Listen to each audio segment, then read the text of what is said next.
Welcome to Borderline Furniture RX project number 40 for the 2024 Zombie Apocalypse Challenge, where a furniture disaster is transformed into something modern industrial, steampunk, futuristic, or dark academia. My inspiration for this piece is a cabinet done by Kent Walsh at Griffin Modern Furniture and Design. I picked this up at my local thrift store for $3.99, and the top and the bottom pieces were attached, so I'm not sure how they were using it, but I'm going to go ahead and take the top piece off and use the bottom piece for my project.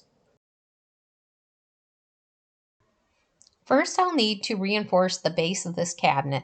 I'll be using materials that I've recycled from project number 34. The door of this cabinet just doesn't fit my design, so I'm going to go ahead and recycle it by sending it to my local Habitat for Humanity. I'll be cutting a new door from this 3/4-inch plywood that I got from Home Depot. If you're unaware, Home Depot has a dented board section where you can purchase blemished pieces at 70% off. Regular plywood is around $80, and this will be the third project that I've gotten out of this piece of wood. I'm using video footage of feet that I'm creating for another project. So in this case, I didn't have the video footage for the legs that I have for this current project, but the way that I cut them out is exactly the same. First, I cut a 15-degree angle, and then a 30-degree angle, and then I cut a straight line using my bandsaw. And I also had to use a fence because my bandsaw tends to travel a little bit so that I could get a straight line. These are basically the same style as the feet I'm using, it's just they're smaller. Here's that piece that I cut earlier to reinforce the bottom of the cabinet.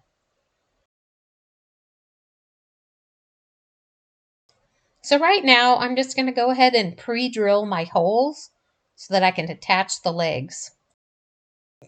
The wood for these legs were recycled from someone else's project that they didn't need, and they gave me the wood. I'm using about a 2.5-inch lag bolt for the bottom, and then at the sides, I'll be attaching those with just regular screws through the side wall of the cabinet.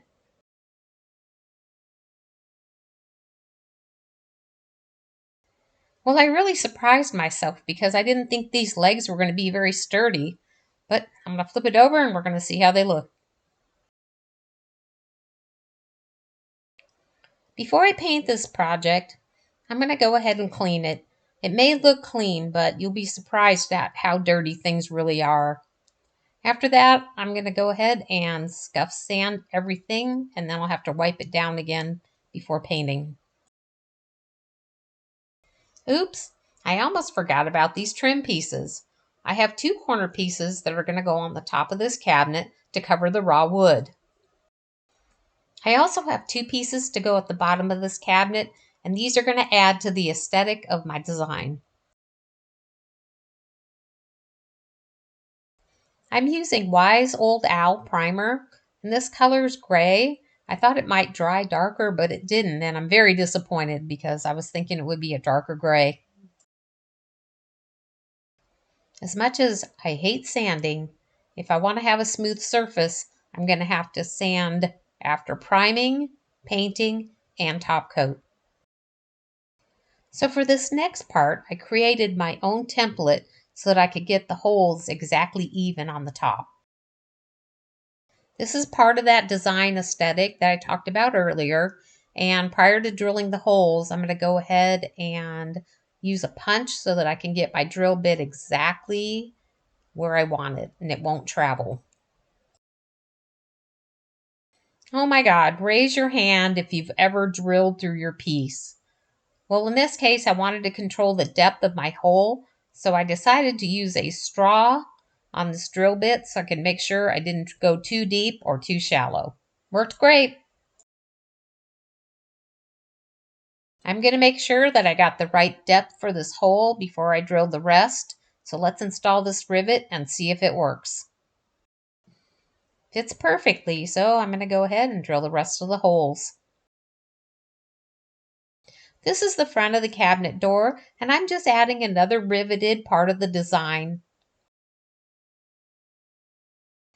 This is Dixie Belle paint, which is a low VOC paint. This barn red paint was given to me by my daughter as a gift.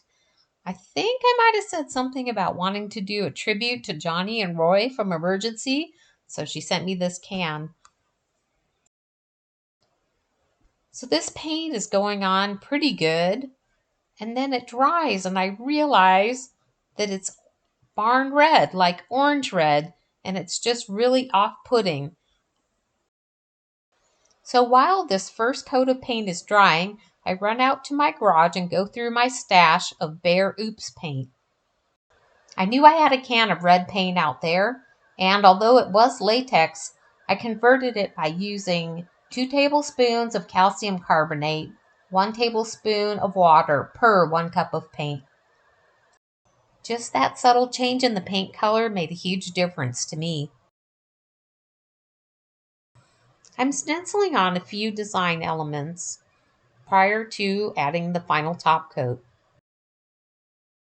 During the process of stenciling, however, I don't realize that my bio symbol isn't on correctly because I'm standing at the side of the door and it's not up and down. So this is something I'm going to have to fix later on because my paint sprayer broke right after I did the top coat. What a pain. I'm thankful that I got the top coat completely done on the main part of the project before my paint sprayer broke. All I had left was to top coat the 2 shelves, which was okay because I just used a roller and got the job done.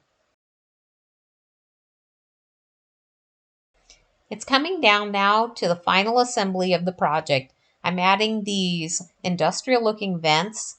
Then I'm going to struggle with the hinges on the door.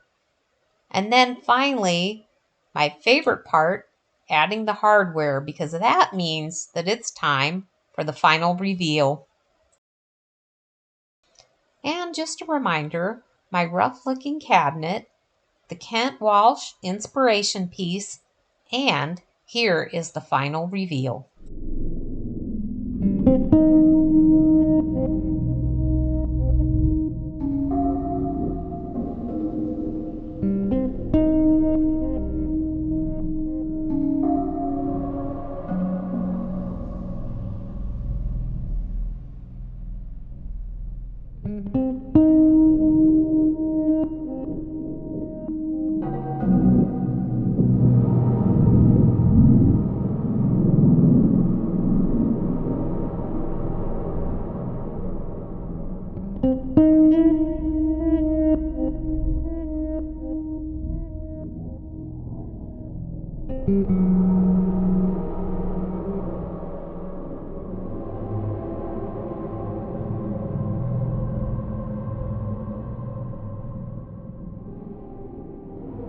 This is the end of Project 40. Please check out the playlist for more eco flipping videos.